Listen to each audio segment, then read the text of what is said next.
လက်ဖက်ရည်အလွန်ကျွံတောက်သုံးခြင်းရဲ့ဆိုကြိုးများပရိသတ်များအားလုံးပဲမင်္ဂလာပါရှင်ဒေါက်တာလိုက်လီဖေ့ချ်ကနေပြီးတော့ကြိုဆိုပါရစေလက်ဖက်ရည်ဆိုတာကတော့ကမ္ဘာပေါ်မှာလူကြိုက်အများဆုံးအစားအသောက်တွေထဲမှာတစ်ခုအပါအဝင်ပဲဖြစ်ပါတယ်လက်ဖက်ရည်ကိုရှေးရခင်အချိန်ကလေးက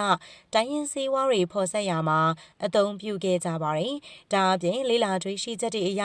လက်ဖက်ရည်ကိုတောက်သုံးပေးခြင်းဖြင့်ကင်ဆာရောဂါအဝလွန်ခြင်းစီးချိုဝေဒနာနှလုံးရောဂါစတဲ့ဝေဒနာတွေဖြစ်ပွားမှုကိုလည်းကာကွယ်နိုင်မှာဖြစ်တယ်လို့သိရပါတယ်။ဒါပေမဲ့လက်ဖက်ရည်ကိုအလွန်ကျွံတောက်သုံးခဲ့မယ်ဆိုရင်လည်းကျန်းမာရေးဆိုင်ရာဆိုးကျိုးတွေကိုခံစားရမှာဖြစ်တာကြောင့်လက်ဖက်ရည်အလွန်ကျွံတောက်သုံးခြင်းရဲ့ဆိုးကျိုးတွေကိုအခုလိုပဲမျှဝေပေးလိုက်ရတာဖြစ်ပါတယ်။နံပါတ်1ခန္ဓာကိုယ်တွင်တန်တက်လျော့နေခြင်းလက်ဖက်ရည်မှာ tannin လို့အမည်ရတဲ့ drug ပေါင်းတစ်မျိုးကျွဲဝစွာပါဝင်ပါတယ်။အဲဒီ tannin drug ပေါင်းတွေနဲ့ခန္ဓာကိုယ်အတွင်းတန်တက်ဆုပ်ယူခြင်းလုပ်ငန်းစဉ်မှာအနှောင့်အယှက်တွေကိုဖြစ်ပွားစေနိုင်ပါတယ်။ဒါကြောင့်လက်ဖက်ရည်ကိုအလွန်ကျွံတောက်သုံးတဲ့အခါမှာခန္ဓာကိုယ်တွင်တန်တက်လျော့နေခြင်းကိုခံစားရမှာဖြစ်ပါတယ်။နှစ်စိတ်ဖိစီးမှုကိုမြင့်တက်စေခြင်းကော်ဖီတွေမှာလိုပဲလက်ဖက်ရည်မှာလည်းကဖိန်းတက်ပါဝင်ပါတယ်။ဒါကြောင့်လက်ဖက်ရည်ကိုအလွန်ကျွံတောက်သုံးတဲ့အခါမှာခန္ဓာကိုယ်ရင်းကဖိန်းတက်ပမာဏမြင့်တက်လာမှာဖြစ်ပြီးတော့စိတ်ဖိစီးခြင်းစိုးရိမ်ကြောင့်ကြခြင်းစိတ်လှုပ်ရှားလွယ်ခြင်း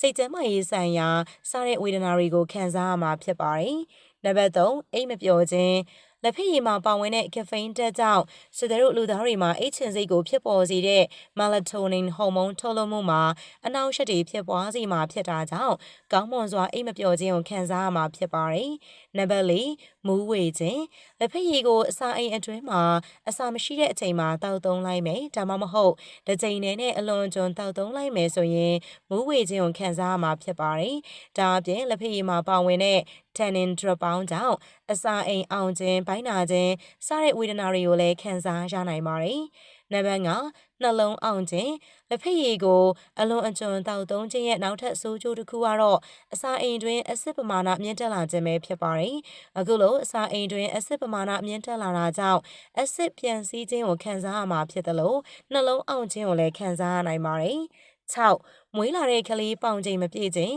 ကိုဝင်ဆောင်နေစဉ်ကာလမှာမိခင်လောင်းနေနဲ့လက်ဖက်ရည်ကိုအလွန်ကျွံတောက်သုံးခဲ့မယ်ဆိုရင်မွေးလာတဲ့ကလေးပေါင်ချိန်မပြည့်ခြင်းတမတ်ချိန်မတိုင်ခင်မွေးဖွားခြင်းစတဲ့အဆိုးကျိုးတွေကိုခံစားရမှာဖြစ်တယ်လို့တခါတရံမှာကိုဝင်ပြတ်ကျခြင်းအထိဖြစ်ပွားစေနိုင်တာကြောင့်ကိုဝင်ဆောင်နေစဉ်ကာလမှာလက်ဖက်ရည်တောက်သုံးခြင်းကိုတတ်နိုင်သမျှရှောင်ကျဉ်သင့်ပါတယ်။ဒါလို့ဆိုရင်တော့လက်ဖက်ရည်အလွန်ကျွံတောက်မယ်ဆိုရင်ဘာတွေဖြစ်နိုင်လဲဆိုတာသိသွားလိမ့်မယ်လို့ထင်ပါတယ်။ဗီဒီယိုလေးကိုအဆုံးထိကြည့်ပေးတဲ့အတွက်လည်းအားလုံးကိုကျေးဇူးတင်ပါတယ်။ဒီဗီဒီယိုလေးက